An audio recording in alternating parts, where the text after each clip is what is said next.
सहनाववतु सहनौ भुनक्तु सह वीर्यं करवावहै तेजस्विनावधीतमस्तु मा विद्विषावहै। ओम शांति शांति शांति। मीमांसा दर्शन की 126वीं कक्षा। मीमांसा दर्शन के तृतीय अध्याय का प्रथम पाद आज प्रारंभ करेंगे। पिछली कक्षा में तृतीय अध्याय का चतुर्थ पाद समाप्त हुआ था, यानी द्वितीय अध्याय समाप्त हुआ था। उससे संबंधित किन्हीं को कुछ पूछना है तो पूछ सकते हैं।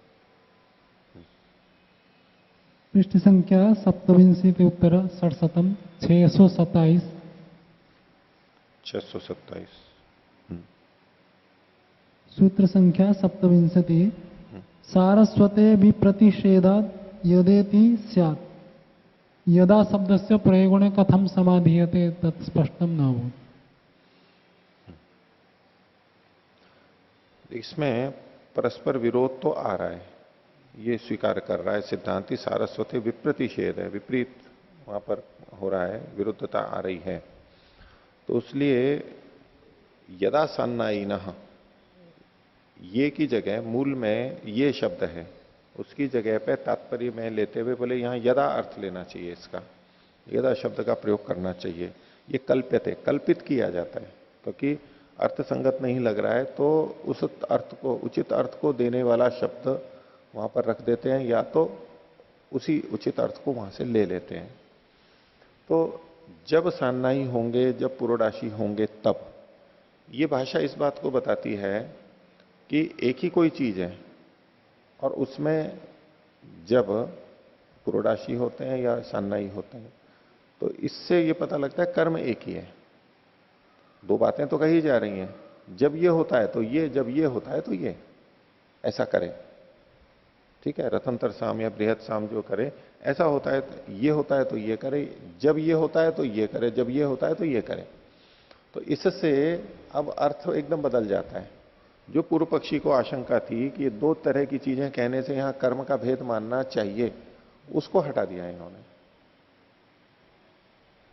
ये भाषा ही इस बात को कहती है कि एक ही परिस्थिति में कह रहे हैं कि जब ये हो तो ये, जब ये हो तो ये, ऐसा। हाँ, अस्योपरि पूर्वपक्षस्य यह आक्षेप आसीत् एक कर्मत्वे सर्वेषां ज्योतिष्टमो पूर्वत्वं स्यात्। हाँ, पृष्ठ संख्या 7 उत्तर 67। हाँ, 607 पर। ठीक है। एक कर्मत्वे सर्वेषां ज्योतिष्टमो अपूर्वत्वं स्यात् अस्य तो उत्तरम न अभूत्। नहीं, इसका उत्तर तो यही आएगा कि सामान्य जो विधान है वो ज्योतिषोम की सर्व कर्म पूर्वता, ये तो शास्त्र में लिखी गई है।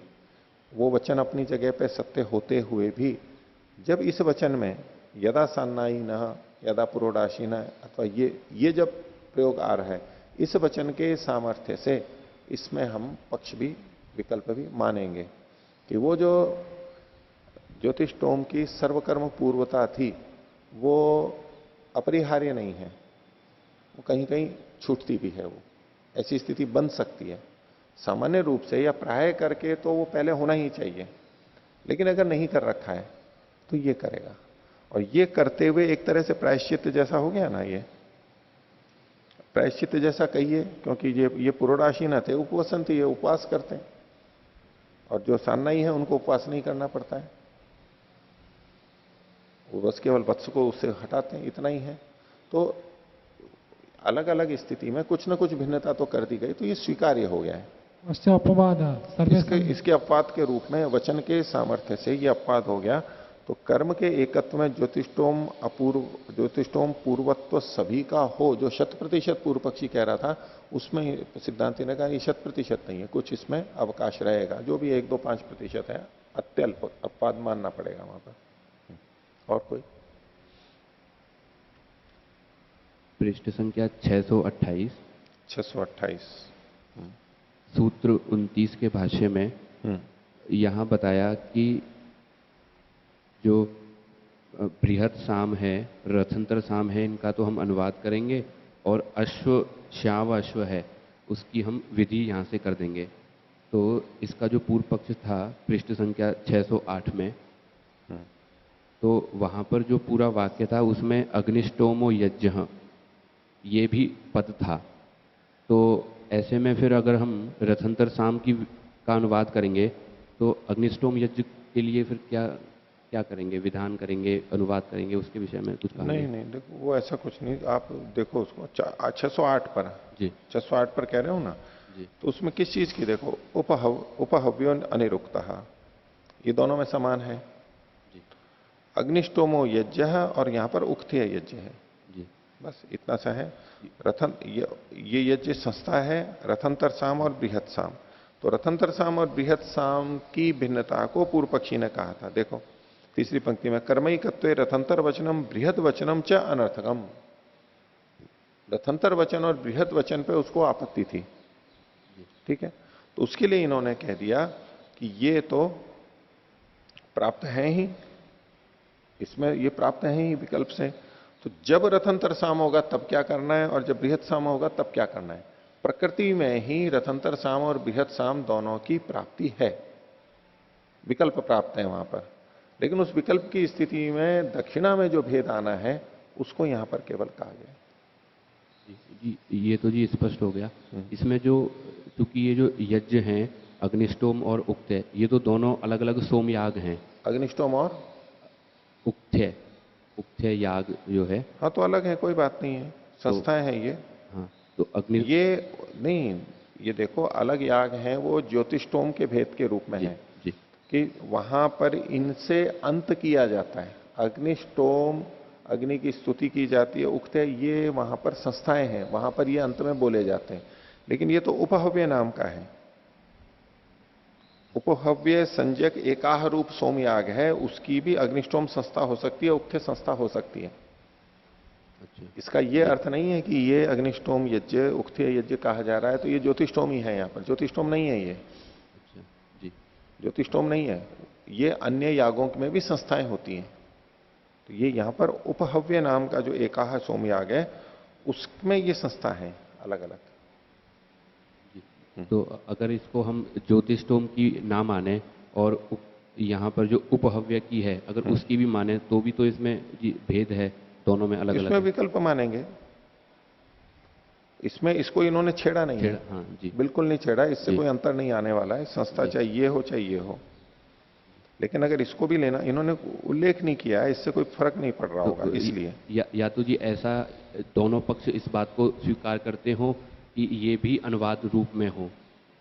इसको अनुवाद, हाँ अनुवाद के रूप में तो माना ही जाएगा, क्योंकि दो विधि हो केवल नहीं सकती। दक्षिणा की ही विधि है। अगर उसको भी, यज्ञ को भी, संस्था को भी अगर विधेय मानेंगे तो दो विधियां हो जाएंगी, वाक्य भेद होगा। तो ये तो अनुवाद है ही, और उसमें भी अगर वहां हो सकता है विकल्प हो कि या तो अग्निष्टोम यज्ञ हो या उक्थ्य यज्ञ हो, तो ठीक है। जब अग्निष्टोम यज्ञ होगा, रथंतर साम होगा, तब ये दोनों मिल करके आ जाएंगे। और जब उक्थ्य यज्ञ और बृहत साम होगा तो ये दक्षिणा होगी। दोनों को मिला करके देख सकते हैं वहां पर। जी धन्यवाद। और कोई? अच्छा, एक पीछे प्रश्न था कि जिस समय सोमयाग आदि किए जाते हैं तो उस समय में अग्निहोत्र और दर्शपूर्ण मास करना चाहिए या नहीं करना चाहिए। ये वो उस प्रसंग में था, यावत जीवम अग्निहोत्रम जो होती है, यावत जीवम दर्शपूर्ण मासम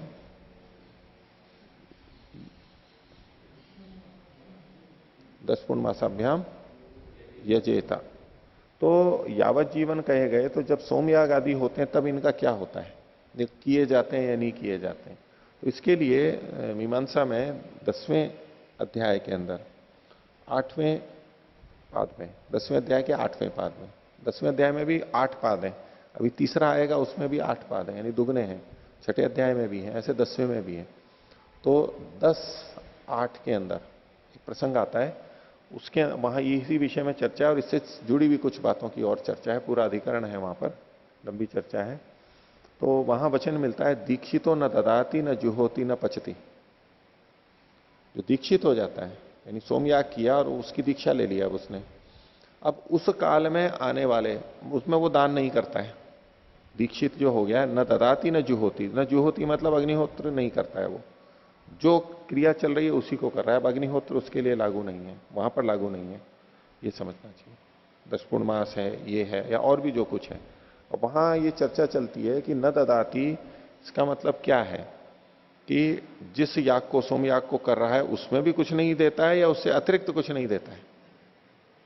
क्योंकि न ददाती तो एक सामान्य कथन है, लेकिन सोमयाग में तो वो कुछ देता ही है, दक्षिणा तो देता ही है, तो क्या वो भी नहीं देगा वो? न ददाती मतलब क्या अर्थ लेंगे? न जो होती, क्या इसमें अंदर भी जो होम होते हैं वो भी नहीं करेगा? क्या प्रसंग है? तो ये सारी पूर्व पक्ष उत्तर पक्ष करके है। लेकिन ये जो प्रचलित दैनिक अग्निहोत्र, नित्य जो अग्निहोत्र है, 10 पूर्णमास है, ये वो वहां पर नहीं करता है, उसके लिए लागू नहीं होते हैं वो, क्योंकि दूसरे काम में लगा हुआ है, वो मुक्त है। और एक प्रसंग निकालिए, पृष्ठ संख्या 584।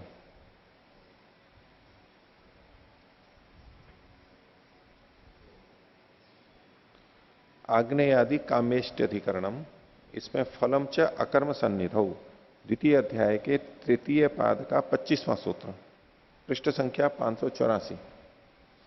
इसमें जो एक प्रश्न आया था और इससे संबंधित 2 प्रसंग पीछे भी थे, उसको देखते हैं। यहां भाष्य में हमें जो ये प्रतीति हुई थी कि अनुवादे सती, 25वें सूत्र की प्रथम पंक्ति के अंत से बोल रहा हूं, अनुवादे सती न शक्यते फलम विधातुम।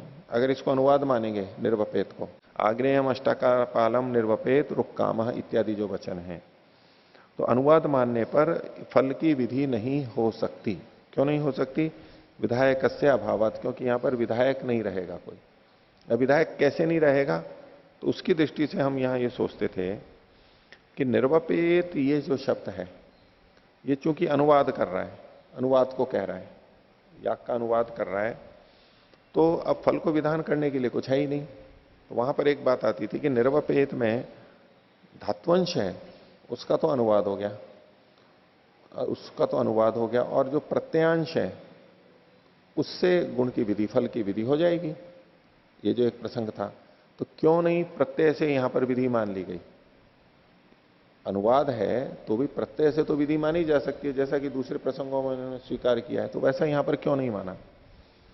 और अगर प्रत्यय से विधि मानी जा सकती है तो यूं कैसे कह सकते हैं कि न शक्येत फलम विधातुम विधायक से अभावात? विधायक क्यों नहीं? प्रत्यय तो है वहां पर विधान करने वाला। ये यहां पर प्रश्न था। तो इसको थोड़ा दूसरे ढंग से समझेंगे, यहां क्या कहना चाह रहे हैं। लेकिन इससे पहले हम उन 2 प्रसंगों को भी देख लेते हैं। पीछे वाले जो 2 प्रसंग हैं उनमें भी विरोध नहीं है, वो सब एक ही जैसी शैली में है, और यहां भी उससे विरोध तो आना नहीं चाहिए, क्योंकि वहां उन्होंने प्रत्यय के द्वारा विधायकत्व तो स्वीकार किया है, और जहां पर हम गुण विधि करते हैं, गुण विधि करते हैं, तो कर्म का तो अनुवाद किया ही जाता है। कर्म का अनुवाद करते हुए गुण का कथन करते हैं। तो यदि यहां वाली बात जो अभी 584 पर 25वें सूत्र में अगर हम ये तात्पर्य ले लेते हैं कि विधि तो हो चुकी कर्म की और गुण का विधान यहां करने वाला कुछ है ही नहीं, फिर तो जितनी भी गुण विधियां हैं सब जगह ये प्रश्न खड़ा हो जाएगा कि वहां आखिर विधान किससे हो रहा है? वहां भी सब जगह नहीं होना चाहिए विधान फिर तो। लेकिन उन पिछले जो 2 प्रसंग है जिनको हम अभी देखेंगे, उनसे ये स्पष्ट होता है कि प्रत्यय के द्वारा वहां विधान किया जाता है, प्रत्यय के द्वारा माना जाता है, तो प्रत्यय के द्वारा यहां भी माना जाना चाहिए। तो यहां प्रत्यय के द्वारा यदि विधान है तो फिर फल की विधि क्यों मना कर रहे हैं? ये फल की विधि क्यों नहीं होगी? ये एक समस्या यहां खड़ी होती है, जिसका समाधान हम देखेंगे अभी। तो पहले निकालिए पृष्ठ संख्या 474।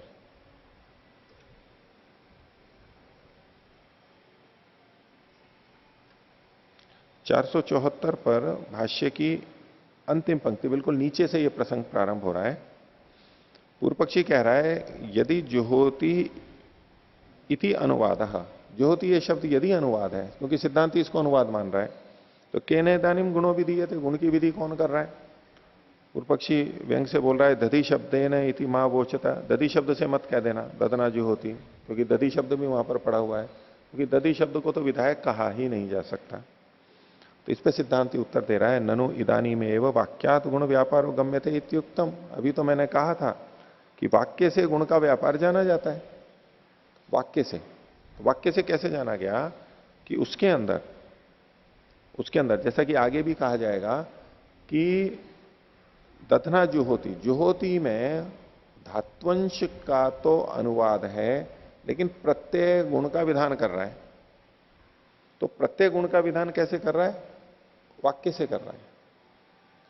क्योंकि प्रत्यय यदि जुहोती हु धातु का विधान करे, ये तो श्रुति से होगा सीधे सीधे, एकार्था विधान होगा। एक ही शब्द में हु धातु भी है और उसी से जुड़ करके प्रत्यय आया है, और वो प्रत्यय यदि उस धातु का विधान कर रहा है तो ये तो साक्षात श्रुति है सीधे सीधे। लेकिन प्रत्यय हु धातु का तो विधान कर नहीं रहा है, हु का तो हम अनुवाद कर रहे हैं। उसको संकेतित करते हुए प्रत्यय किसकी विधि कर रहा है? उस वाक्य में स्थित दूसरे शब्द की, यानी गुण की विधि कर रहा है। तो इसमें वाक्य का सहारा लेना पड़ रहा है। वाक्यस्थ अन्य शब्दों की विधि ये कर रहा है, तो ये वाक्य से आएगा। साक्षात श्रुति न मान करके वाक्य से विधान माना जाएगा। तो जब यहां सिद्धांति ये कह रहा है ननु इदानी में वाक्यात गुण व्यापारो गम्यते इत्युक्तम, यहां एक तरह से प्रत्यय के द्वारा विधान किया जा रहा है, ये माना गया है। आगे खुद कहेंगे। इस पर पूर्व पक्षी कह रहा है सत्यम एवं ये ठीक है, ये तो हमने बात आपकी मान ली, लेकिन अविधीय मानस तो कुतो गम्यते, वाक्य से तो है, लेकिन वाक्य से भी विधान तो होना चाहिए, विधि शब्द तो कोई ना कोई होना चाहिए। यदि प्रमाणम अस्य न अवगम्यते, इसका प्रमाण तो पता लग नहीं रहा है, क्योंकि वो जुहोती शब्द पूरे से अनुवाद स्वीकार कर रहा था पूर्व पक्षी। इस पे आगे कह रहा है असति प्रमाणे व्यामोह से, अगर प्रमाण नहीं है तो ये तो आपके मिथ्या भ्रांति है, व्यामोह है। इस पे सिद्धांति कह रहा है एवं तरही विधायक जुहोती आघारयति शब्द, जुहोती और आघारयति शब्द यही विधायक बनेंगे। विधिअंश यहीं पर ही है, यही विधायक बनेंगे। और कैसे बनेंगे? पूर्व पक्षी ने पूछा कि कस्य तरही अनुवाद, अगर ये विधायक है तो फिर अनुवाद किसका है? उसके लिए उत्तर दिया धात्वर से, धात्वर्थ से इति ब्रूमा, अनुवाद तो धात्वर्थ का है। पूर्व पक्षी यदि विधायक पूर्व में विहिते स्वार्थे किमर्थम पुनरुच्चार्यते उच्चार्यते, और अगर ये दोनों विधायक हैं तो इनका विधान तो पहले हो ही चुका है, इन कर्मों का विधान तो हो ही चुका है, फिर ये पुनः अपने अर्थ को बताने के लिए फिर क्यों कहे जा रहे हैं? तो सिद्धांति कहते हैं वाक्यार्थो यस्तम विधातुम इति अदोषा, जो वाक्यार्थ है उसको विधान करने के लिए यहां पर किया गया। तो धात्वंश का तो अनुवाद किया गया और प्रत्यय से विधान किया गया, वाक्य में स्थित दूसरी बात का गुण का विधान किया गया। ये सिद्धांत पक्ष है, ये हमारे को सब जगह मान्य होगा। ठीक है, ऐसा ही देखिए 561 पे,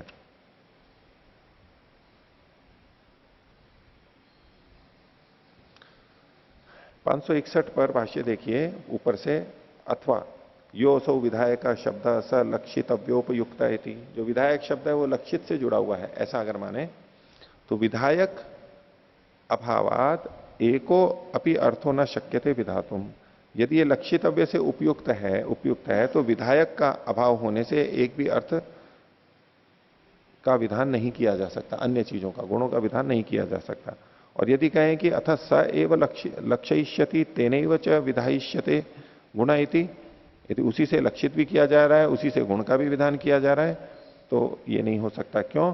न मिथो विधान लक्षण संबंधो अवकल्पते, दो चीजों का परस्पर एक ही में विधान और लक्षण संबंध नहीं हो सकता। अथ धात्वर्थो अनुवाद प्रत्यय विधातुम इष्यते इत्युच्यते, तो इसलिए यहां पर क्या कहते हैं, धात्वर्थ तो अनुवाद है और प्रत्यय विधान करने के लिए इष्ट है। पीछे जो कहा गया था वहां सीधे सीधे प्रत्यय को विधान नहीं कहा गया था, लेकिन तात्पर्य वही था यहां पर, यहां एकदम स्पष्ट है। इत्युच्यते कैसे? यह आलंभ, आलभते शब्द जो है वो है आलभेता, आलभेता शब्द है, इसमें लभ जो है वो तो धात्वांश है और फिर जो प्रत्यय आया है, तो ये क्या कह रहे हैं, कैसे लक्षित कर रहा है? यह आलंभ, जो आलंभ था क्या है, स एतत् गुण का कर्तव्य, वो आलंब इन गुणों वाला कर्तव्य है। कर्तव्य ये प्रत्यांश से आ रहा है, करना चाहिए, विधि हो गई। तथापि न प्राकृतो लक्ष्यता, और ऐसा करने पर भी प्राकृत जो है उसको लक्षित नहीं किया जाएगा। वो तो अभी आगे की बात आ गई कि मतलब प्राकृत लक्षित नहीं किया जाएगा, मतलब मात्र प्राकृत लक्षित नहीं किया जाएगा। लौकिको ही आलंभो अस्ति, लौकिक भी आलंब है, ये तो खैर आगे चल जाएगा। लेकिन यहां जो सिद्धांति ने कहा है धात्वंश का अनुवाद है और प्रत्यय धात्वंश को बताते हुए कि ये जो धात्वर्थ है ये इन गुणों से युक्त करना चाहिए। तो प्रत्यय यहां पर विधि करने वाला है। इन दोनों जगह एक ही बात है, परस्पर विरुद्ध नहीं है। अब यहां पर देखिए जो समस्या है हमारी, 25वां सूत्र, पृष्ठ संख्या 584। और इसको पूरे सूत्र को देखिए, फलम च अकर्म सन्निधौ। सिद्धांति कह रहा है कि ये जो आग्नेय आदि कामेष्टियां हैं ये अलग से कर्म है। कैसे पता लगा? फल से पता लगा, क्योंकि यहां पर कर्म की सन्निधि में फल नहीं पढ़ा गया है। यदि कर्म की सन्निधि में फल पढ़ा गया होता तो ये फल उसी कर्म से जुड़ जाता, लेकिन किसी कर्म की सन्निधि तो है नहीं। ये अनारभ्य किंचित श्रूयते है, अनारभ्याधीत विधि है। वचन जो है किसी कर्म को प्रारंभ करके नहीं कहा गया है, इसलिए इसको नया कर्म ही मानना पड़ेगा, चूंकि फल का कथन है। भाष्य में कहा फलम च भेदकम अकर्म सन्निधौ श्रूयमाणम। किसी कर्म की सन्निधि में न सुना जाता हुआ ये जो फल है यही भेदक हो जाएगा, यानी भिन्न कर्म को बताने वाला होगा। ये तो उत्तर हो चुका, सूत्र का अंश भी हो गया, सूत्रार्थ हो गया और इसका समाधान हो गया। अब इसकी व्याख्या आगे चले कि कथम, कैसे ये होगा। तब इसमें सिद्धांत कह रहा है अनुवादे सती न शक्येत फलम विधातुम। पूर्व पक्षी का मत था कि इसको हम अनुवाद मानेंगे, पूर्व पक्षी का मत था इसको हम अनुवाद मानेंगे, नया कर्म नहीं मानेंगे। तो यदि इसको अनुवाद मानते हैं, किसको? निर्वपेत को। आग्नेयम अष्टा कपालम निर्वपेत रुक्काम। निर्वपेत को यदि हम अनुवाद मानते हैं तो इसमें फल का विधान नहीं किया जा सकता। क्यों नहीं किया जा सकता? तो हेतु दिया विधायकस्य अभावात, विधायक का अभाव होने से। अब जब हम इस शब्द को पढ़ते हैं विधायक का अभाव होने से, तो हमें तत्काल क्या पता लगता है, क्या दिमाग जाता है कि निर्वपेत था वो तो अनुवाद को बताने में चला गया, खर्च हो गया। निर्वपेत में जो प्रत्यांश था वो तो अनुवाद को बताने में लग गया। तो अब विधायक कोई दूसरा प्रत्यय तो है नहीं, यहां पर कोई शब्द तो है नहीं, इसलिए फल का विधान नहीं हो पाएगा। हम ये अर्थ ले लेते हैं। अब ये अर्थ लेते हैं तो पिछले जो दो अधिकरण, पिछले जो दो अंश उद्धृत किए थे उससे विपरीत पड़ता है। क्योंकि निर्वपेत में यदि अनुवाद माना भी जाए तो वपन, निर्वपन का तो निर्वपन धात्वंश का तो अनुवाद माने लेंगे, लेकिन प्रत्यय के कारण से फल की विधि हो सकती है, कोई आपत्ति नहीं होनी चाहिए, पर यहां पर उसकी आपत्ति खड़ी कर दी गई। इसका समाधान क्या है कि यदि यहां पर कर्म का अनुवाद माना जाए तो प्रत्यय तो विधि करेगा, पहले की तरह से प्रत्यय विधि करेगा, लेकिन प्रत्यय कितने की विधि करेगा? केवल एक ही की तो कर सकता है। यदि कर्म का अनुवाद है तो ये गुण विधि मानी जाएगी, और गुण विधि मानी गई तो एक ही गुण का विधान होना चाहिए, दो गुणों का विधान नहीं होना चाहिए। अब यहां पर देखिए दो चीजें हैं, उसी अपने विषय वाक्य को देखिए, आग्नेयम अष्टाकपालम निर्वपेत रुक्कामा। निर्वपेत में तो निर्वाप की तो या याग की तो याग का तो अनुवाद हो गया। अब एक तो रुक्कामा फल की विधि की जा रही, फल का कथन किया जा रहा है, और दूसरा इसका उपाय क्या है, ये कैसे प्राप्त करें, रुक्काम कैसे होए, इसकी प्राप्ति कैसे होगी। तो आग्नेयम अष्टाकपालम निर्वपेत, आग्नेय तो अग्नि से संबंधित है, वो तो पहले से आ रहा है, उसको अनुवाद मान सकता है पूर्व पक्षी।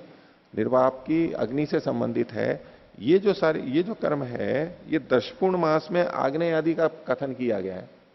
जो प्राकृत दर्शपूर्ण मास है उसमें आग्नेय आदि का कथन किया गया है। पूर्व पक्षी कह रहा है जो दर्शपूर्ण मास में आग्नेय आदि है उसी को यहां पर कहा जा रहा है और उसमें गुण विधि की जा रही है।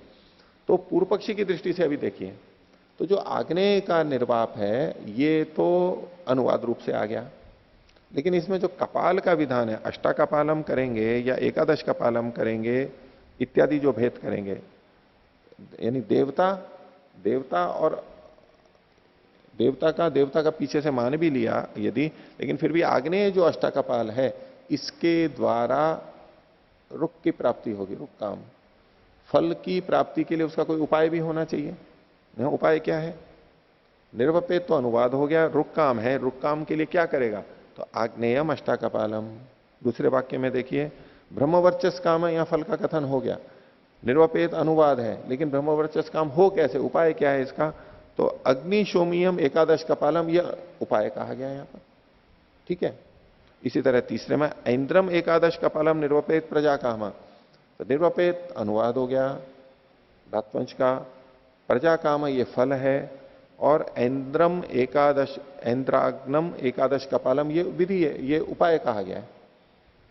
तो इन सब वाक्यों में एक तो फल की विधि की जा रही है और उस फल की प्राप्ति के लिए उपाय का भी तो कथन किया जा रहा है। उपाय भी तो नया है। तो उपाय जो बताया गया है आग्नेयम अष्टादश कपालम, ये भी एक गुण है, इसकी भी विधि होनी चाहिए और फल की विधि भी होनी चाहिए। दो दो विधियां प्राप्त हो रही हैं, दो विधियां, तीनों वाक्यों में दो दो विधियों की प्राप्ति होगी। अब देखिए, आप पंक्तियां देखिए। अनुवादे सती न शक्येत फलम विधातु, अनुवाद होने पर फल का विधान नहीं हो सकता है। क्यों? विधायक से अभावात, विधायक का अभाव होने से। भाई विधायक तो प्रत्यय था ही, वो कहां खर्च हो गया है? वो उपाय को बताने में खर्च हो जाएगा। और अगर उस प्रत्यय के अंश से फल की विधि मान भी ली जाए, मान ली हो गई, ऐसा कहा कि फल की विधि प्रत्यय से की गई है, तो केवल फल की विधि होने मात्र से भी फल की विधि नहीं की जा सकती। क्यों नहीं की जा सकती? फिर से बोल रहा हूं, देखो, यद्यपि निर्वपेत का जो प्रत्यांश है उससे फल का विधान मानना होगा हमारे को, और मान लिया, उस प्रत्यय से फल का विधान होते हुए भी वो विधान नहीं हो पाएगा। क्यों नहीं हो पाएगा? क्यों नहीं हो पाएगा? उसके लिए अब आप पंक्ति देखिए अगली। न ही अविधीयमानो ही उपायो रुचो भवती इति। जो अविधीयमान उपाय है वो रुक फल को देने वाला नहीं हो सकता है। अब ये जो उपाय है, उपाय क्या था? आग्नेयम अष्टा कपालम, ये उपाय था। अग्निशोमियम एकादश कपालम, ये उपाय था। ऐन्द्राग्नम एकादश कपालम, ये उपाय था। तो बोले यदि प्रत्यांश से फल की विधि हो भी गई तो भी नहीं हो पाएगी, क्योंकि विधायक नहीं हो पाएगा वो। क्यों नहीं हो पाएगा? क्योंकि उपाय नहीं बताया जा सकता। उपाय की विधि किससे करोगे आप? अगर उपाय की भी विधि मानोगे तो दो गुण हो गए, फल की विधि और उपाय की विधि। दो विधि होते ही गुण भेद दो होगा तो वाक्य भेद हो जाएगा, वो कर नहीं सकते हो आप।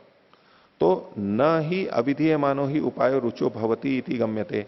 अविधीयमान जो उपाय है वो रुच, रुक वाला, यानी रुक काम जो तेजस्विता फल का कथन है, उस वाला ये नहीं हो सकता। उस वाला हो सकता है इति न गम्यते, ये नहीं जाना जाता है। तो अब अगर हम यूं देखेंगे, निर्वपेत का अनुवाद है धात्वंश का, प्रत्यय के द्वारा फल की विधि मान भी ली जाए तो भी चूंकि उपाय की विधि नहीं हो पाएगी, इसलिए फल की विधि भी नहीं हो पाएगी। बिना उपाय के फल की विधि मानी जाए तो भी वो फल की विधि वास्तव में नहीं हो पाएगी, यानी फल की प्राप्ति नहीं हो पाएगी उपाय ना होने से, तो फल की विधि भी नहीं हो पाएगी। अब इस तरह से देखेंगे तो प्रत्यांश यहां विधि के लिए उपलब्ध है, ये मान करके किया जा सकता है। पर दो गुण हो गए इसलिए वाक्य भेद हो जाएगा और कर नहीं पाएंगे। या तो सीधे सीधे कह लीजिए कि यहां वाक्य भेद हो जाएगा, वाक्य भेद हो जाएगा इसलिए इसको मान नहीं सकते हम, इसलिए कर्म की विधि ही मानेंगी। कर्म की विधि मानेंगे तो गुण विशिष्ट विधि हो जाएगी, कोई आपत्ति नहीं है। पर उस तरह से ना कह करके यहां क्या कहा गया कि प्रत्यय से फल की विधि नहीं हो पाएगी क्योंकि विधायक कोई है ही नहीं। अब इसको दो ढंग से देख सकते हैं। यदि प्रत्यय उपाय का विधान कर रहा है तो फल की विधि नहीं हो पाएगी, सीधे सीधे फल नहीं की विधि नहीं, क्योंकि वो प्रत्यांश उपाय की विधि करने में चरितार्थ हो चुका है, अब वो फल की विधि नहीं कर सकता है। एक ये शैली से कह सकते हैं। दूसरी शैली क्या है कि प्रत्यय ने फल का विधान तो किया किंतु वो प्रत्यय उपाय का विधान नहीं कर पा रहा है, और बिना उपाय के विधान किए कोई फल हो ये नहीं समझा जाता है। उपाय तो जरूरी है, विधि तो जरूरी है उसके लिए, यानी प्रक्रिया तो जरूरी है। तो ऐसे में प्रत्यय के द्वारा फल का विधान दिखते हुए भी वो विधान नहीं होगा, इस रूप में माना जा रहा है कि ये इसमें विधायक का अभाव होगा, विधायक नहीं हो पाएगा। वास्तव में ये प्रत्यय फल का विधान कर ही नहीं पाएगा। ठीक है, अब पीछे से संगति लग जाएगी, असंगति नहीं होगी। और अपीचय कहकर के जो आगे बात कही है ये तो अलग बात कही है कि अपीचय रुक्का में अत्र विधीयमाने काम से अनित्यत्वाद आग्नेयादि नाम नित्यत्वाद संबंधो नावकल्पेत। या कामना सहित होगा तो जो नित्य है, नियत है, उससे जोड़ेंगे आग्नेय आदि से, वो तो नियत है, तो नियत के साथ अनियत का संबंध नहीं जोड़ हो सकता, ये तो अनित्य है, इसलिए ये उस कर्म का ही कथन नहीं, उसका अनुवाद नहीं है। ये दूसरा हेतु अलग से दिया गया है, इसका सूत्र के वाले से सीधा संबंध नहीं है। तो फलम च अकर्म सन्निधो, मेरे को तो ये संगति सूझी है, बाकी और भी विचार कर सकते हैं। हो गया, ठीक, आगे देखिए। तो नया पाठ प्रारंभ करते हैं, तृतीय अध्याय का प्रथम पाठ। शीर्षक है प्रतिज्ञा अधिकरणम। ये तीसरा अध्याय चलेगा, इसमें क्या क्या चीजें आएंगी उसको बताने के लिए। उसका प्रतिज्ञा का मतलब होता है कि भाई आगे हम क्या क्या बताने वाले हैं, उसका एक मुख्य कथन, जो मुख्य बात कही जा रही है उसके लिए इसको प्रतिज्ञा अधिकरण कह दिया गया है। पहला सूत्र है अथात शेष लक्षणम। अब शेष का लक्षण दिया जाता है।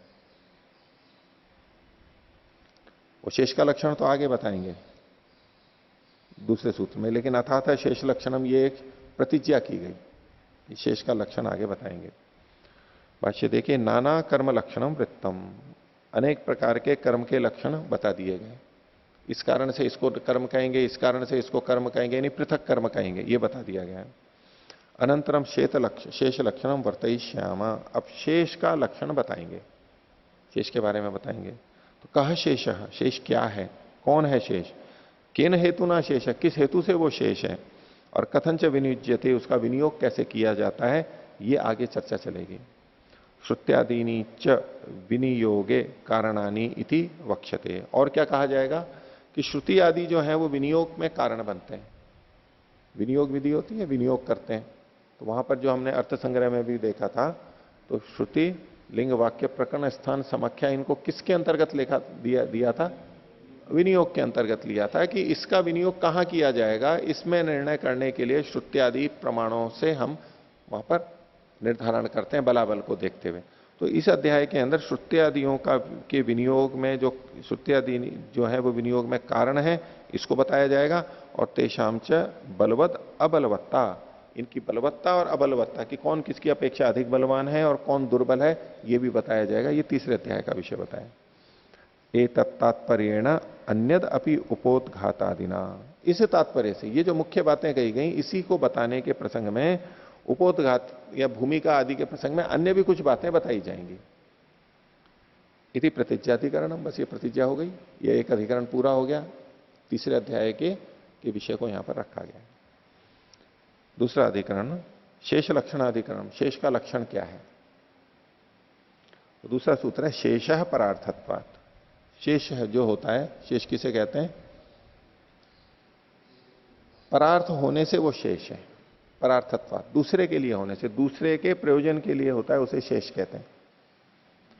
तो अब इसमें दो बातें कही गई, शेष किसे कहते हैं वो भी, और शेष का जो हेतु है वो भी, इसी से दोनों बातें निकाली है इन्होंने। भाष्य देखिए, यह सूत्रे शेषस्य लक्षणम, शेष का लक्षण भी कह दिया गया, और ये न च हेतुना शेष इत्युच्यते, और जिस कारण से वो शेष कहलाता है ये भी कह दिया गया। तद उभयम आख्यायते, दोनों तरह से इस सूत्र की व्याख्या की जाती है।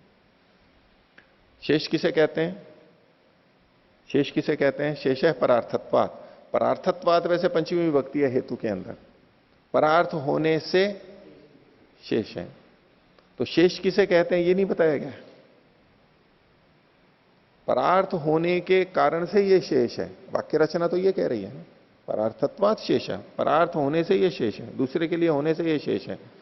तो शेष क्यों होता है, किसी को शेष क्यों कहते हैं, उसका हेतु क्या है, परार्थ होने से, ये हेतु के रूप में प्रस्तुत किया जा रहा है। तो ये न हेतु ना शेष है इत्युच्यते, वो तो इस सूत्र से कह दिया, सीधे सीधे आ रहा है। लेकिन अर्थापत्ति से यहां पर शेष का स्वरूप क्या होगा, पारार्थ्यम, परार्थता, ये शेष का लक्षण है। परार्थता, जहां जहां परार्थता है, जिसमें परार्थता है वो शेष कहलाएगा। अब इसमें हेतु के रूप में प्रस्तुत नहीं कर रहे हैं इसको, पारार्थ्यम, परार्थता को शेष के लक्षण के रूप में प्रस्तुत किया जा रहा है। ये इस सूत्र से अर्थापत्ति से निकाला गया है, सीधे सीधे कथन नहीं है। सीधे तो क्या है, हेतु, परार्थत्वात्, परार्थ होने के कारण से इसको शेष कहते हैं, परार्थ होने के कारण से शेष कहते हैं, बस हेतु प्रस्तुत किया गया है। और अर्थापत्ति से, लक्षणा से हम यहां पर शेष का लक्षण भी ग्रहण कर लेते हैं।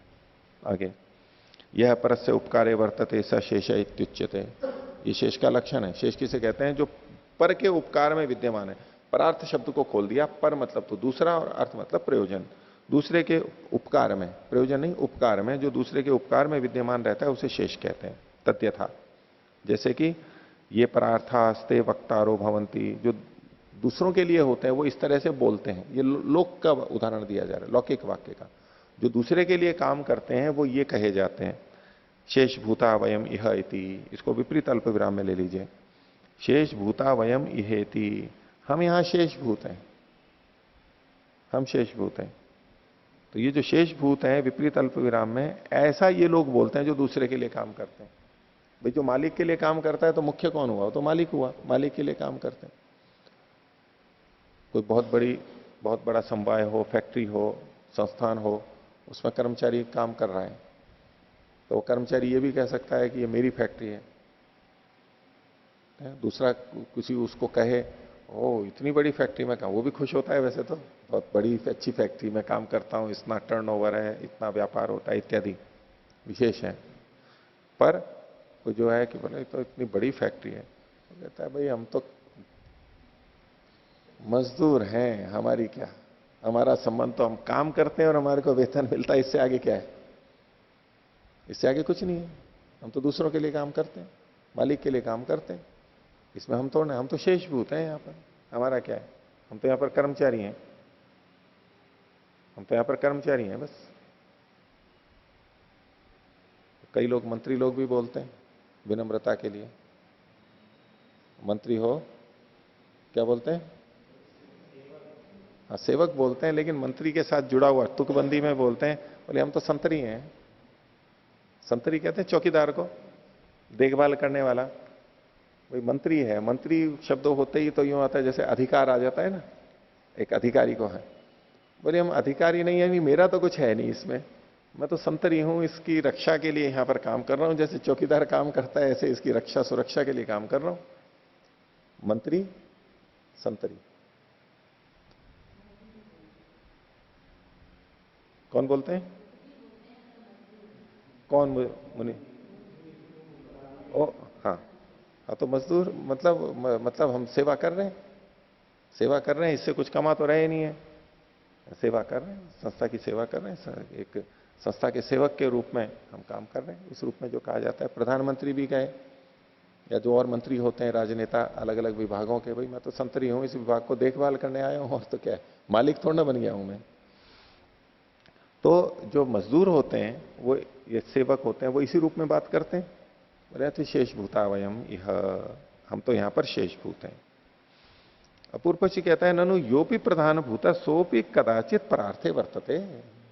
जो प्रधान होता है वो भी तो दूसरों के लिए काम करता है। अब यहां पर शेष का लक्षण क्या कहा था?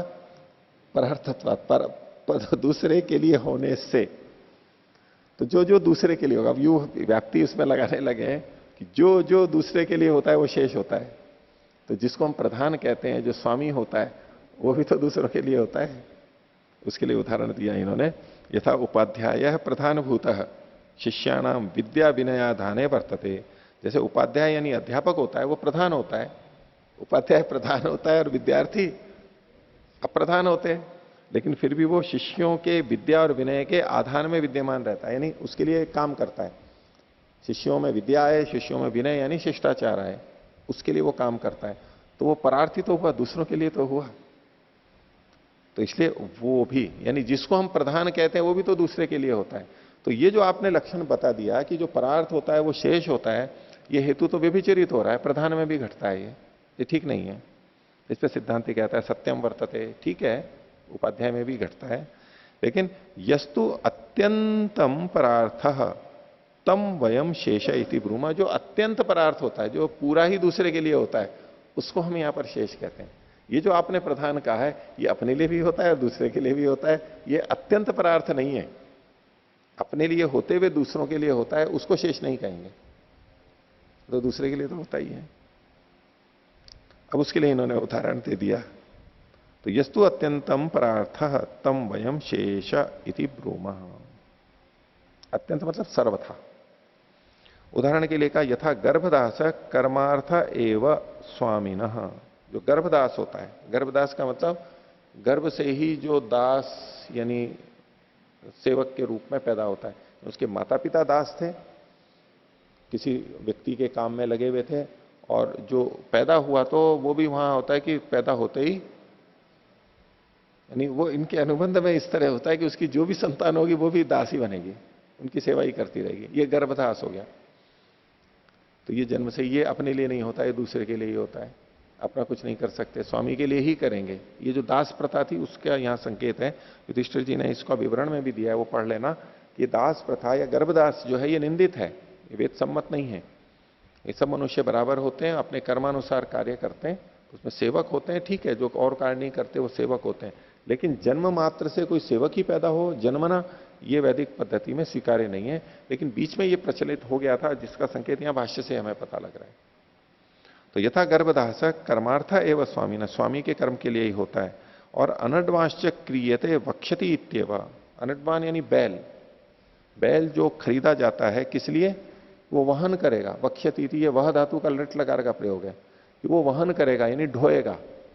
ढोएगा किसके लिए, हमारे लिए, वो अपने लिए नहीं है, अपने लिए नहीं है वो। तो ये पूरी तरह से दूसरे के लिए होते हैं, ये अपने लिए नहीं होते हैं। अब इसके लिए यूं हम यूं कहने लगे, भाई बैल भी सेवा कर रहा है तो उसको भी खाना पीना रक्षा तो मिल रही है ना, गर्भदास भी काम कर रहा है तो उसको रहना, वस्त्र, भोजन, ये तो मिल ही रहा है ना, उसके लिए होता है ना। और ये मजदूर होते हैं जो बिल्कुल दास के रूप में होते हैं, उनकी स्थिति वहां गांव में ऐसी होती है कि अगर वो वहां से छूट के जाए तो उसको कोई काम नहीं मिलता है, वो रोटी भी नहीं कमा सकता, ऐसी परिस्थिति रहती है।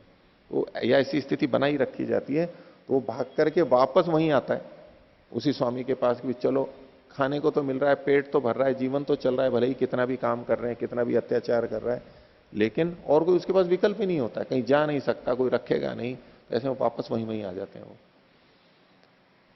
तो उस स्थिति में वो कहेगा भाई वो अपने पेट पालन के लिए, जीविका के लिए, जीवन चलाने के लिए, परिवार के लिए कर रहा है, तो अपने लिए तो फिर भी कर ही रहा है ना, कुछ तो अपने लिए कर रहा है। लेकिन ये पूरी तरह उसी के लिए, क्योंकि उसका वो जो अपना है वो भी दूसरे के लिए है, वो अपनी उन्नति कुछ नहीं कर रहा है, वो सब दूसरे के लिए है। इसमें आगे बात चलाई है इन्होंने। पूर्व पक्षी कहता है ननु गर्भदासस्यापि स्वामी संविदधानो गुण भावम आयात। बोले जो गर्भदास का उदाहरण दिया उसके लिए भी, उसका भी, उसकी भी रक्षा करता हुआ, उसको भी कुछ देता हुआ जो स्वामी है उसका, वो भी गुण भाव को प्राप्त होगा। स्वामी उस गर्भदास को भी वेतन भोजन तो देगा, तो दूसरे के लिए हुआ ना, वो गर्भदास के लिए हुआ ना, उसके लिए उसको दे रहा है। गर्भदास को वेतन आदि या भोजन कौन दे रहा है, स्वामी दे रहा है। तो स्वामी का जो वेतन देना है या रोटी देना है वो दूसरे के लिए हुआ ना, तो दूसरे के लिए हुआ तो वो भी गुण भाव को प्राप्त हो जाएगा, स्वामी भी। गर्भदास तो गुण भाव को प्राप्त है ही, लेकिन स्वामी भी गुण भाव को प्राप्त हो जाएगा। तो सिद्धांति कहता है न इति ब्रूमा, नहीं ये ऐसा नहीं है। क्यों, बोले आत्मन एव असौ संविदधानो गुण भावम गच्छति। ये अपने लिए ही, अपनी सेवा करवाने के लिए गुण भाव को प्राप्त हुआ है, वो गर्भदास की सेवा करने के लिए गुण भाव को प्राप्त नहीं हुआ है। वो गर्भदास को क्यों भोजन दे रहा है, अपनी सेवा लिए, अपने लिए। वो गर्भदास के लिए गुण भाव को प्राप्त नहीं हुआ है, वो अपने लिए गुण भाव को प्राप्त हुआ है कि वो उसको दे रहा है, और वास्तव में वो गुण भाव को प्राप्त नहीं हुआ है। हम पशुओं को चारा खिलाते हैं, जो दूध देने वाली गाय है, भैंस है, जो भी पशु हैं उनको जो हम देते हैं, घोड़े आदि को देते हैं, तो वो हम परोपकार थोड़ा ना कर रहे होते हैं। उसको देते हुए हम गुण भाव को प्राप्त थोड़ा ना, कि हम घोड़े के लिए हैं, हम गाय के लिए हैं।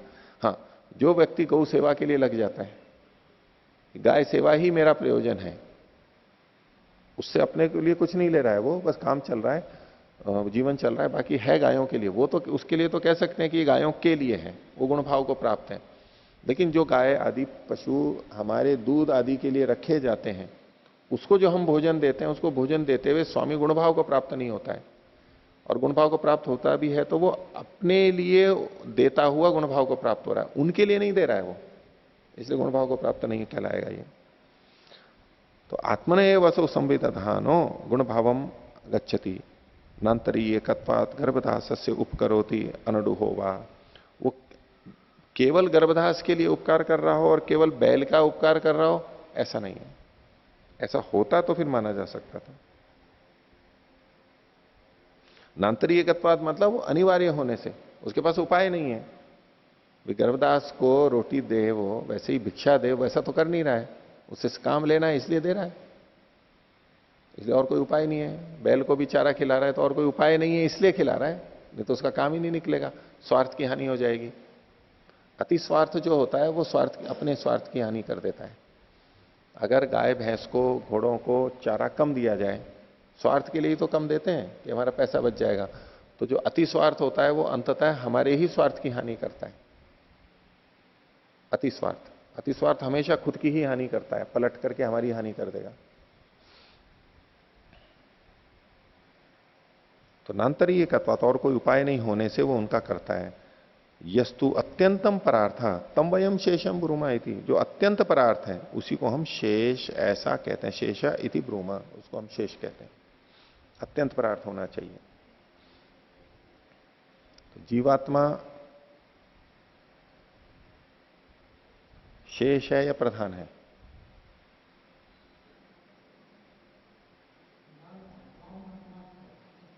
नहीं, इस रूप में प्रकृति किसके लिए है? जीवात्मा के लिए। हमारे परार्थ है, संघत परार्थत्वात् पुरुषस्य सांख्य का। तो ये संघत चीजें हैं, ये परार्थ हैं, आत्मा के लिए। शरीर किसके लिए? आत्मा के लिए। आत्मा किसके लिए है? आत्मा किसके लिए है? हम कहते हैं भाई परस्पर एक दूसरे के लिए, क्योंकि कोई आत्मा अपने शरीर के माध्यम से किसी की सेवा करता है, कुछ भी करता है, तो वो दूसरी आत्मा के लिए हो जाएगा। चलो इतने अंश में वो दूसरे के लिए हो रहा है, लेकिन दूसरे के लिए भी क्यों होता है? वो अंततः फिर अपने लिए जुड़ जाता है। ऐसा तो स्वार्थ के लिए होता है। ठीक है, तो आत्मा शेष है या प्रधान है? प्रधान है, शेष नहीं है। और परमात्मा? परमात्मा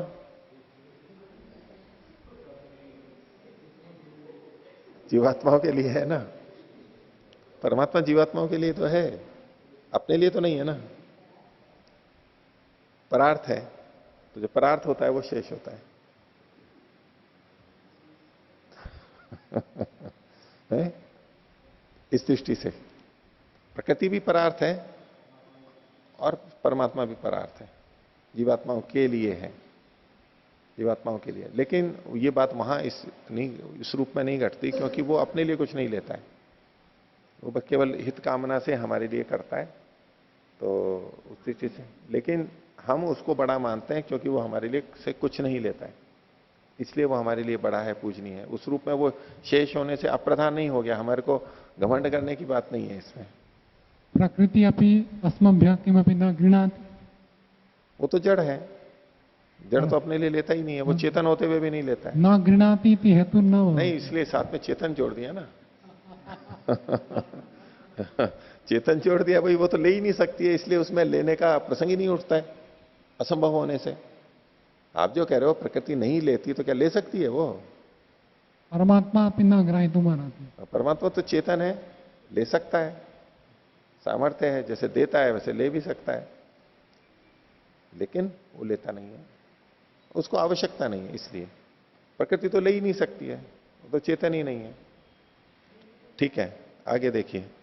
तो यहां पर शेष की बात चलेगी। कुछ इन्होंने प्रसंग बताया, तो बोले अथ तत्र किम वृत्तम, इस विषय में क्या, यहां पर क्या आप अलग से कहना चाहते हो? बोले इस बात को तो आप पहले कह चुके थे। यस्तु द्रव्यम चिकीर्षते गुणस्तत्र प्रतीयेता, जिनके द्वारा द्रव्य का संस्कार किया जाता है, उसमें परिवर्तन किया जाता है, गुणस्तत्र प्रतीयेते, वो गुण कर्म माना जाएगा। तो गुण का तो कथन आप कर ही चुके थे वहां पर, ये क्यों अलग से कर रहे हो?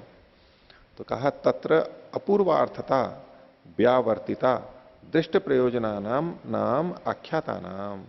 तो जिन आख्यातों का, यानी क्रियावाची शब्दों की दृष्ट प्रयोजनता वहां पर दृष्ट प्रयोजनता दिखती है, वहां पर उनकी अपूर्वार्थता को हटाने के लिए कथन किया गया था। केवल वहां केवल कर्म को गुण शब्द से कहा गया था, शेष शब्द से, केवल कर्म को, बाकी चीजें वहां लागू नहीं थी, कर्म को कहा गया था।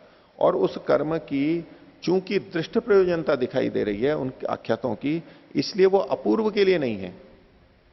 अपूर्वार्थता को हटाने के लिए वहां पर कथन किया गया था केवल। यह तो सर्वेशाम एवं शेषाणाम लक्षणम उच्यते, यहां तो सभी शेषों का लक्षण कहा गया। सभी का मतलब है कर्म के अतिरिक्त भी जो कुछ शेष हो सकते हैं, द्रव्य भी तो शेष हो सकता है, उनको उनके भी शेष लक्षण को कहने के लिए यहां पर यह कथन किया गया है। तो इति शेषत्व कारण सहित शेष लक्षणाधिकरणम, तो शेषत्व का कारण और शेष का लक्षण ये दोनों यहां पर एक सूत्र से बता दिए गए। आगे देखिए, अब है शेष लक्ष्याधिकरणम। शेष का लक्ष्य क्या है, यानी शेष शब्द से कहेंगे किस किस को, किस किस को शेष हम कहें, तो उसके लिए अलग अलग पक्ष यहां पर बताए जाएंगे। तीसरा सूत्र है द्रव्य गुण संस्कारेशु बादरी। बादरी मुनि, बादरी मुनि कौन, जैमिनी के नहीं, बादरायण, बादरायण के पिता बादरी। तो बादरी का क्या मानना है, ये पक्षांतर सूत्र है, एक पक्ष बताया जाए कि द्रव्य गुण संस्कारों में ही शेष कथन किया जाएगा, द्रव्य गुण और संस्कारों में। कर्म नहीं लिया है इन्होंने, यहां पर कर्म नहीं लिया है, द्रव्य गुण और संस्कार इन्हीं में शेष शब्द का प्रयोग किया जाएगा। और किस में नहीं किया जाएगा, तो उसमें ये बताएंगे आगे, याग फल और पुरुष में। याग जो यानी जो कर्म है, फल जो उसका फल होता है, और पुरुष यानी जो करने वाला है, उसमें शेष शब्द का प्रयोग नहीं करेंगे, ऐसा बादरी ऋषि मुनि मानते हैं। तो बादरी आचार्यो अत्र द्रव्य गुण संस्कारेशु एवं शेष शब्द इति मैंने न याग फल पुरुषेशु, द्रव्य गुण और संस्कारों में ही शेष शब्द को स्वीकार करते हैं, याग फल और पुरुष में नहीं। यानी 6 चीजें आ गई हमारे सामने, द्रव्य गुण और संस्कार और याग फल और पुरुष, 6 चीजें हैं। इन 6 चीजों में शेष शब्द का प्रयोग हो सकता है। एक पक्ष ये कहता है नहीं 3 में ही हो सकता है, बाकी 3 शेष नहीं हो सकता, ये जा सकते। क्यों, पहले इन 3 में क्यों शेष शब्द का प्रयोग है उसको बता रहे हैं। द्रव्यम क्रियार्थन, द्रव्य है वो क्रिया के लिए होता है, इसलिए द्रव्य परार्थ हो गया, इसलिए शेष होगा। यदि प्रयोजनवती क्रिया, यदि कोई क्रिया प्रयोजन वाली है, फल वाली है, तो व्यक्तम सा द्रव्य न निर्वर्तितव्या, तो ये स्पष्ट है कि वो द्रव्य के द्वारा ही संपन्न की जा सकेगी, बिना द्रव्य के क्रिया संपन्न नहीं होगी। तस्याह निर्वृत्ति द्रव्यात ऋते न भवती इति तन निर्वृत्तये द्रव्यम ईशितव्यम भवती। तस्याह मतलब उस क्रिया का, निर्वृत्ति द्रव्यम बिना, उसको संपन्न करने वाले द्रव्य के बिना वो क्रिया नहीं होती है, इसलिए उसकी निर्वृत्ति के लिए द्रव्य की खोज करनी होती है, द्रव्य की खोज करनी पड़ती है। तस्मात् क्रियार्थम द्रव्यम, द्रव्य क्रिया के लिए होता है, तो ये तो शेष हो गया।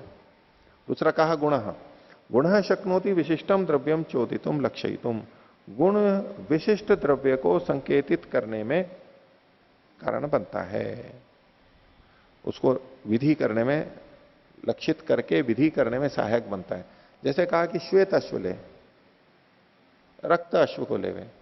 अब ये जो श्वेत और रक्त जो गुण है, ये गुण किसी विशिष्ट द्रव्य को लक्षित करके उसकी विधि करवाता है। तो द्रव्य कर्म के लिए होता है, इसलिए द्रव्य शेषभूत हुआ, और गुण उस द्रव्य को विशेषित करके क्रिया में सहायक करता है, इसलिए परोक्ष रूप से वो भी क्रिया का सहायक हो रहा है, इसलिए ये भी शेष कहलाएगा। आगे कहा लक्षित न च तेन प्रयोजनम, जो उस द्रव्य को लक्षित कर दिया गया तो उससे फिर प्रयोजन होता है। क्या, विशिष्ट से क्रिया साधनत्वम, वो जो विशिष्ट द्रव्य है उसका क्रिया साधनत्व। कहा हर कोई द्रव्य क्रिया का साधक नहीं हो सकता है, तो वो विशिष्ट द्रव्य, हर कोई पशु, हर कोई घी नहीं हो, वो विशेष विशेष ही जो होता है वही क्रिया का साधकत्व होता है, उसी में क्रिया का साधनत्व होता है। तस्मात् सोपी द्रव्य द्वारेण क्रियाया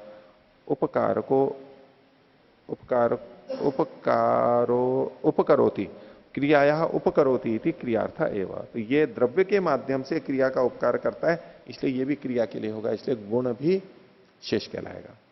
तीसरा का संस्कार, संस्कारो नाम स भवति यस्मिन् जाते पदार्थो भवति योग्य कस्यचित अर्थ से। संस्कार क्या होता है कि जिसके होने पर, यस्मिन् जाते, वो पदार्थ, वो वस्तु या कर्म योग्य हो जाता है, किसके लिए, किसी प्रयोजन के लिए योग्य बन जाता है, उसको संस्कार कहते हैं। तेनापि क्रियायाम कर्तव्यायाम प्रयोजनम इति सोपि परार्थ, तो इसके द्वारा भी क्रिया में कर्तव्यता का प्रयोजन है, इसलिए वह भी परार्थ हो जाएगा। तस्मात द्रव्य गुण संस्कारा परार्थत्वा शेषभूता न तो याग फल पुरुषः। तो द्रव्य गुण संस्कार तो परार्थ होते हैं, शेषभूत हो जाएंगे, लेकिन याग फल और पुरुष ये शेष नहीं होंगे। क्यों नहीं होंगे? तो उसको फिर ये आगे थोड़ा सा और बता रहे हैं कि यागस्तावत कर्तव्य है पुरुषस्य। याग किसके द्वारा कर्तव्य है? पुरुष का कर्तव्य, पुरुष को करना होता है। न ही तस्मिन निर्वर्तिते किंचित अपरम अस्ति कर्तव्यम। याग के हो जाने पर और कोई कर्तव्य करने योग्य चीज बचती नहीं है। पुरुष ने याग किया तो अब क्या करने के योग्य बचा है? कुछ भी नहीं। इसलिए याग किसी दूसरे के लिए नहीं रहा। सही पुरुषार्थ वह पुरुष के प्रयोजन के लिए होता है। कि याग जो है वो पुरुष के लिए होता है। यद अन्यत द्रव्यादि तत्तदर्थम तस्य शेषभूतम। जो अन्य द्रव्य आदि हैं वो उसके लिए यानी याग के लिए होते हैं, वो उसके शेषभूत होते हैं। स तु न किंचित अभिनिर्वर्तयितुम क्रियते। ये जो क्रिया है ये किसी चीज को करने के लिए नहीं की जाती है। क्रिया से कुछ होता है ये नहीं होगा, इस क्रिया से ये होगा ऐसा कुछ नहीं होता है। तो कोई भी क्रिया, ये जो क्रिया है कुछ करने के लिए नहीं की जाती है। कोई कह सकता है कि नहीं, क्रिया के द्वारा फल तो होता ही है, क्रिया से फल की प्राप्ति तो होती है। तो बोले फलम अपि न तेन क्रियते। फल भी इस क्रिया के द्वारा नहीं किया जाता है। क्रिया के द्वारा फल नहीं किया जाता है, क्रिया तो नष्ट हो गई। तस्मिंस्तु कृते स्वयं एव तद्भवति। उस कर्म के कर लेने पर फल तो अपने आप होता है। अपने आप का मतलब है बिना क्रिया के। इसको कुछ लोग नास्तिक पक्ष में भी लेते हैं कि कर्म किया और फल तो अपने आप ही होता है। या अपने आप होता है मतलब क्रिया के द्वारा नहीं होता है। जो नास्तिक लोग, अन्य लोग मानते हैं, ईश्वर को नहीं मानते, वो कहते हैं कि कर्म ही फल दे देता है, क्रिया ही फल देती है। बोले ये जो क्रिया है, याग आदि तो क्रियाएं हैं, ये क्रिया आदि करके, क्रिया तो स्वर्ग के फल को देती नहीं है, क्रिया तो समाप्त हो गई। तो फल तो अपने आप होता है, होता तो है फल, लेकिन क्रिया के द्वारा नहीं होता। इसलिए क्रिया फल के लिए नहीं होती है, इसलिए उसको भी शेष नहीं कह सकते। यदि क्रिया को फल के लिए मान लिया जाता तब तो परार्थ हो जाती, वो परार्थ आ जाता और वो भी क्रिया भी शेषभूत हो जाती। लेकिन ये कह रहे हैं कि क्रिया भी अप नहीं, फल को भी नहीं करती, वो तो अपने आप ही होता है। और तस्मिन कृते फलम अस्य भवति इति एतावत गम्यते। और उसके करने पर, ये जो शास्त्र में कथन किया जाता है कि इससे ये फल होता है, उसका मतलब केवल इतना होता है कि इसके कर लेने पर, इस कर्म के करने पर इसको कर्ता का फल होता है। इत्येव तावत गम्यते, यही केवल पता लगता है। नास्ति शब्द यागे न क्रियते फलम इति। शब्द ये नहीं कहा जा रहा है कि याग के द्वारा फल को किया जाता है, याग फल को उत्पन्न करता है, ये शब्द नहीं कह रहा है। याग के कर लेने पर फल होता है, केवल इतना कहा जा रहा है। याग के कर लेने पर फल होता है, लेकिन याग के द्वारा फल किया जाता है ये नहीं है। तस्मात यागो न शेषभूत कस्यचित अर्थस्य। इसलिए याग भी किसी प्रयोजन का, फल का शेषभूत नहीं होता है। ये बादरी आचार्य का मत है। अब आगे फल के बारे में, फल और पुरुष के बारे में चर्चा चलेगी। आज का पाठ इतना ही रखते हैं। प्रणव। ओ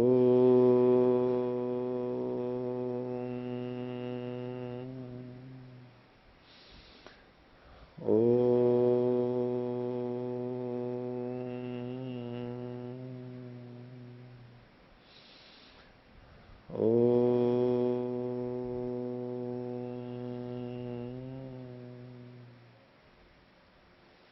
सभी को साधारण